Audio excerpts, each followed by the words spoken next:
ცისკრის ლოცვა იწყება, გუგუნებენ ზარები, ტაძრისაკენ მივდივარ, მალევე ზიარები.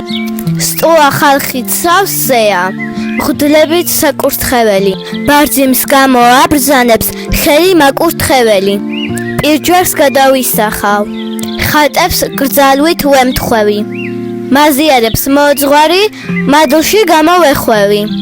გულზე ჯრულად მიწყვია პაწაწინა ხელები. სიტყვოებას დავლევდა მელის სების მკერები. მერე მომილოცავენ უპირველეს ყოვლისა, გერგო საკურნებელად, სულისა და ხორცისა.